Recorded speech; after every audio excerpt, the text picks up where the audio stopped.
असद भाई, जिस घर में चिक चिक चिक चिक चलती रहती हो, मर्द औरत हर वक्त लड़ते झगड़ते हो, घर की आवाजें बाहर आती हो, उस घर का आप क्या फ्यूचर देखते हैं? मैं क्या फ्यूचर देख सकता हूँ उस घर का? वो बर्बादी है भाई। अगर तो वो अमीर लोग हैं तो बहुत जल्दी गरीब हो जाए, गरीब हो जाने वाले हैं। हाँ, और अगर वो ऑलरेडी गरीब हैं तो वो और पस्ती में जाने वाले हैं। अच्छा, वो तो उनका मुकद्दर बन जाएगा। उसकी वजह यह है कि ये अच्छा, कोई ऐसे ही अक़वाले ज़री नहीं मैं आपको सुना रहा, ये प्रैक्टिकल बात है। वो कैसे सर? उसकी वजह यह है कि जब आपके घर में चिक चिक होती है ना जी, हर वक्त की बहस लड़ाई और एक दूसरे से आप लोग उलझे होते हैं। याद रखें, फाइनेंशियली एक घर जो है जब तक स्ट्रांग नहीं हो जाता, जब तक स्टेबल नहीं हो जाता, वो जाहिर है इकोनॉमिकली जब तक वो बेहतर नहीं हो जाता, तो जाहिर है उस घर के अंदर प्रॉब्लम्स तो रहती हैं। जी जी। अब इकोनॉमिकली एक घर को स्टेबल करने के लिए आपको मर्दों को एम्पावर करना कि वो बाहर निकलें और कमाएं।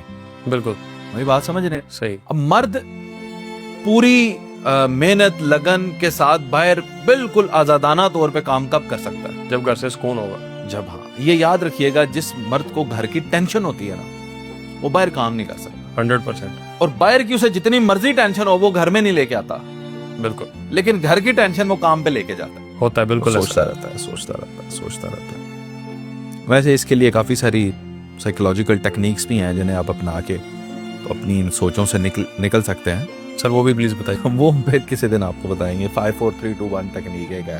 अच्छा, आप किसी, लेकिन वो बात मौजू ये है कि वो जाके उधर तो उन परेशानियों में रहते हैं, तो फिर वो जो काम कर रहे हैं वो भी आहिस्ता आहिस्ता और स्लो डाउन और फिर परफॉर्मेंस में कमी आ जाए, बदमगजी जो है वो और ज्यादा बढ़ती है। याद रखें, फिर और गुर्बत आएगी, फिर और बदमगजी हो। अच्छा, चीखने चिल्लाना जो है ये किसी भी घर में हो सकता है, दैट इज नॉर्मल थिंग। आपकी बहस हो सकती है जी, लेकिन बार बार लोग आपकी आवाजें सुने, पूरा मोहल्ला आपसे तंग हो, ये अब नॉर्मल बात है भाई। बिल्कुल एक माहौल बना रहे हैं हर टाइम। हाँ, आप कभी भी नहीं लड़े, ये भी अब नॉर्मल बात है। अच्छा, ये भी अब नॉर्मल बात। हाँ, लड़ना भी जरूरी है, लेकिन हर वक्त ही लड़ते रहें सही, या कभी भी ना लड़े, ये दोनों यानी एक्सट्रीम एंड जिसके दोनों ही अब नॉर्मल। सही। नॉर्मल क्या है कि आप लड़ें, इख्तलाफे राय हो गई है। मिसाल के तौर पे आपकी बीवी के साथ इख्तलाफे राय हो गई है। वो कहती है कि जी अब गर्मियाँ आ गई हैं, मैंने एसी जो है वो चलाना है 26 पे, आप कहते हैं नहीं मैंने 16 पे चलाना। ठीक है, अब इसका सोल्यूशन क्या है?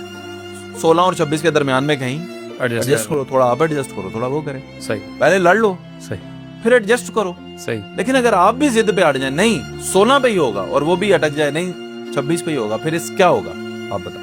नाराजगी बन जाएगी। अच्छी। फिर एक तो बहस होगी, फिर सिर्फ एसी तक मामला तो नहीं रहेगा, फिर बच्चों से भी ओखा बोलेंगे, बिल्कुल। सुबह नाश्ते के वक्त भी ओखा बोलेंगे, रात को सोते वक्त भी ओखा बोलेंगे, उससे नींद डिस्टर्ब होगी, नींद का दौरानिया कम होगा, आप चिड़चिड़े होंगे, सुबह उठ के फिर बहस होगी।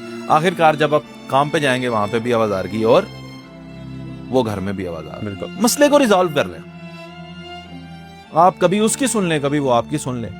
माँ बाप के साथ लोगों के इख्तलाफात होते हैं, भाइयों के आपस में होते हैं, सही, दरमियानी रास्ता निकाल लें। चिक चिक वाला घर जो है वो, बस मैंने आपको बताया, अगर अमीर है तो गरीब हो जाएंगे, गरीब है तो और बुरे हालात।